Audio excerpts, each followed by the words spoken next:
بسم اللہ الرحمن الرحیم۔ ناظرین محترم، آج سورہ جن کا اختتام ہے ہمارے درس کے حوالے سے آیت نمبر 28 جو کہ آخری آیت ہے اس سورہ مبارکہ کی، اس پر انشاءاللہ ہم کلام کرنے کی سعادت حاصل کریں گے۔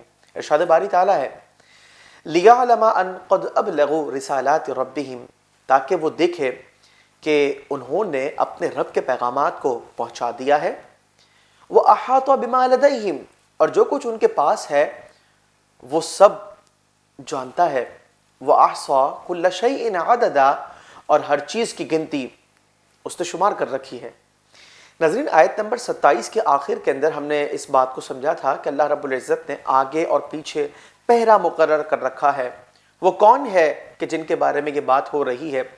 اکثر مفسرین فرماتے ہیں کہ فرشتوں کے حوالے سے یہ بات ہے کہ جنہیں اللہ رب العزت نے اپنے پیغامات دیے کہ وہ اللہ تعالیٰ کے انبیاء تک ان پیغامات کو پہنچا دیں۔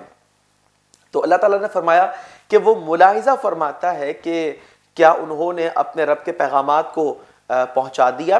یعنی بات یہ ہے کہ سیدنا جبریل علیہ نبینا وعلیہ الصلاۃ والسلام اور دیگر محافظ فرشتوں نے اس ذمہ داری کو بخوبی سر انجام دیا۔ اللہ رب العزت انہیں پیغامات عطا فرماتا، وحی الہی عطا فرماتا، اور وہ اللہ تعالیٰ کے انبیاء اور مرسلین تک ان پیغامات کو پہنچا دیا کرتے۔ امت کا اس بات پر اتفاق ہے کہ ملائکہ نے اپنی اس ذمہ داری کو بخوبی ادا کیا اور اللہ عز و جل کے پیغامات جو ہیں اس کے انبیاء تک بعین ہی پہنچا دیے۔ اور ناظرین، بات یہ ہے کہ اللہ رب العزت علیم الخبیر ہے، وہ ہر چیز سے باخبر اور ہر معاملے کو بہتر جانتا ہے۔ وہ یہ بھی جانتا ہے کہ جو کچھ ان کے پاس ہے، یعنی ان ملائکہ کے پاس، وہ اللہ تعالیٰ کے انبیاء تک پہنچاتے ہیں۔ اللہ رب العزت کے سب علم میں ہے کہ کیا ان کے پاس ہے اور کیا وہ پہنچا رہے ہیں۔ اور ناظرین، اللہ رب العزت نے فرمایا کہ ہر چیز کی گنتی اس نے شمار کر رکھی ہے۔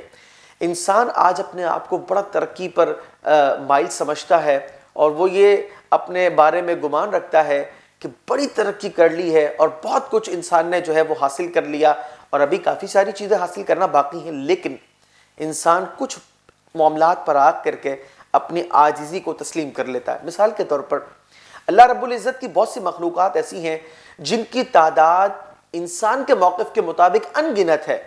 آسمان پر جگمگاتے ستاروں کو دیکھیے، درختوں پر لہلہاتے پتوں کو دیکھیے، اسی طریقے سے ریت کے ذرات کو جب ہم ملاحظہ کرتے ہیں، بہنے والے پانی کے قطرات کو جب ہم دیکھتے ہیں، تو انسان عاجز آ جاتا ہے کہ وہ ساری چیزوں سے فائدہ ضرور اٹھاتا ہے لیکن انہیں گننے سے وہ قاصر ہے، عاجز ہے، وہ نہیں گن سکتا، اس بات پر وہ قادر نہیں ہے۔ اللہ رب العزت کی وہ ذات ہے جس نے ان مخلوقات کو پیدا کیا اور وہ ان کی گنتی بھی جانتا ہے کہ کس کی تعداد کتنی ہے۔ اور ناظرین، بات یہ ہے کہ اس میں ہمارے لیے ایک واضح یہ عقیدہ جو ہے وہ ظاہر ہوتا ہے کہ اللہ رب العزت نے جب ہر چیز کی ایک تعداد مقرر کر رکھی ہے جس سے وہ بخوبی واقف ہے، اس کا مطلب یہ ہے کہ یہ تمام مخلوقات لمیٹڈ ہیں۔ کون سی ذات ایسی ہے کہ جو لامحدود ہے، جس کی صفات لامحدود ہیں؟ تو بات یہ ہے کہ اللہ رب العزت یہی کی وہ ذات ہے جس کی ہر صفت لامحدود ہے، اسے شمار نہیں کیا جا سکتا، اور کائنات کے اندر کوئی چیز ایسی نہیں، حتیٰ کہ انسانی عقل کی بھی اتنی رینج نہیں ہے، اتنی بڑی لمٹ نہیں ہے کہ وہ اللہ تبارک و تعالیٰ کی ذات و صفات کا احاطہ کر سکے۔